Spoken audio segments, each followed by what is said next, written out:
অনেক বছর ধরে খাতাল বা ঐতিহ্যবাহী পশুপালন কেন্দ্রগুলি আমাদের গ্রামীণ চিত্রের একটি অপরিহার্য অংশ ছিল।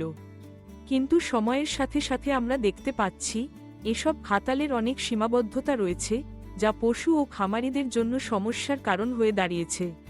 ঐতিহ্যবাহী খাতালগুলিতে সাধারণত পর্যাপ্ত বাতাস চলাচল নেই, বর্জ্য ব্যবস্থাপনা দুর্বল এবং এক পশু থেকে আরেক পশুতে রোগ ছড়ানোর ঝুঁকি অনেক বেশি।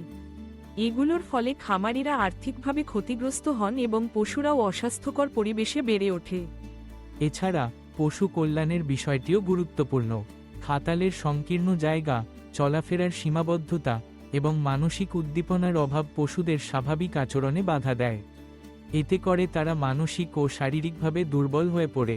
এসব অস্বাস্থ্যকর পরিবেশ কেবল পশুর জীবনমানই নষ্ট করে না, বরং উৎপাদনশীলতাও কমিয়ে আনে।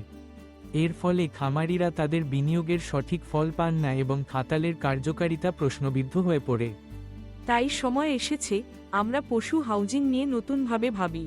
আধুনিক খামার ব্যবস্থাপনায় বর্তমানে গুরুত্ব দেওয়া হচ্ছে বায়োক্লাইমেটিক আর্কিটেকচারে, যেখানে প্রাকৃতিক আলো ও বাতাসের যথাযথ ব্যবহার নিশ্চিত করা হয়। এতে পশুরা আরামদায়ক পরিবেশে থাকতে পারে, রোগ প্রতিরোধ ক্ষমতা বাড়ে এবং উৎপাদনশীলতা বৃদ্ধি পায়। নতুন ডিজাইনের খামার ঘরগুলোতে পশুর চলাফেরার জন্য পর্যাপ্ত জায়গা রাখা হয়, যাতে তারা স্বাভাবিকভাবে চলাফেরা ও বিশ্রাম নিতে পারে। এতে করে পশুদের মানসিক চাপ কমে যায় এবং উৎপাদনশীলতা বাড়ে। এছাড়া টেকসই ও দীর্ঘস্থায়ী নির্মাণ সামগ্রী ব্যবহারের মাধ্যমে খামারের আয়ু বাড়ানো হচ্ছে, ফলে বারবার মেরামতের প্রয়োজন পড়ে না এবং পরিবেশের উপর নেতিবাচক প্রভাবও কমে যায়। আধুনিক খামার ব্যবস্থাপনায় আজকের দিনে স্মার্ট প্রযুক্তির ব্যবহারও ব্যাপক। স্বয়ংক্রিয় জলবায়ু নিয়ন্ত্রণ ব্যবস্থা দিয়ে খামারের তাপমাত্রা ও আর্দ্রতা সবসময় নির্দিষ্ট মাত্রায় রাখা যায়। সেন্সর ও স্বয়ংক্রিয় যন্ত্রের মাধ্যমে পশুর খাদ্য ও পানির চাহিদা নিরূপণ করে যথাযথ সরবরাহ নিশ্চিত করা হয়, ফলে অপচয় কমে এবং পশুর পুষ্টি চাহিদা পূরণ হয়। রিমোট মনিটরিং ও স্বাস্থ্য ট্র্যাকিং সিস্টেমের মাধ্যমে প্রতিনিয়ত পশুর স্বাস্থ্যের অবস্থা নজরদারি করা হয়। এতে অনেক সমস্যা আগেভাগেই শনাক্ত করা যায় এবং দ্রুত ব্যবস্থা নেওয়া সম্ভব হয়। খামার ব্যবস্থাপনায় আরও এক ধাপ এগিয়ে এখন দেখা যায় বিয়ন্ড দ্য ওয়ালস বা কেবল ঘরের মধ্যে আবদ্ধ নয়, পুরো খামারকে একটি সমন্বিত বাস্তুতন্ত্রে পরিণত করা হচ্ছে।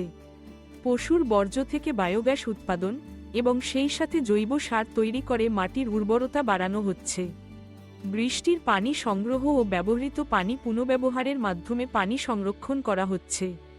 আবার বৃক্ষরোপণ ও পুনর্জাগরণমূলক চারণ ব্যবস্থাপনার মাধ্যমে পশুদের জন্য প্রাকৃতিক আবাস গড়ে তোলা হচ্ছে, যাতে খামার ও প্রকৃতির মধ্যে ভারসাম্য বজায় থাকে।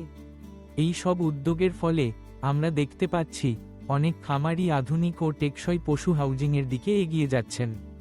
এদের খামারগুলোতে উৎপাদনশীলতা বেড়েছে, খরচ কমেছে এবং পরিবেশবান্ধব পণ্যের কারণে বাজারে বাড়তি চাহিদা তৈরি হয়েছে। এমন অনেক বাস্তব উদাহরণ রয়েছে যেখানে খামারিরা আধুনিক প্রযুক্তি ও টেকসই নকশার মাধ্যমে খামারকে লাভজনক ও মানবিক করে তুলেছেন। সবশেষে সময় এসেছে আমাদের ঐতিহ্যবাহী খাতালের গণ্ডি পেরিয়ে নতুন ও টেকসই পশু হাউজিং মডেলের দিকে এগিয়ে যাওয়ার। এতে কেবল পশুর কল্যাণই নিশ্চিত হবে না, বরং খামারিরাও পাবেন উন্নত জীবন ও আর্থিক সাফল্য। আসুন আমরাও এগিয়ে আসি, আধুনিক খামার ব্যবস্থাপনা গ্রহণ করি এবং টেকসই ভবিষ্যৎ গড়ে তুলি।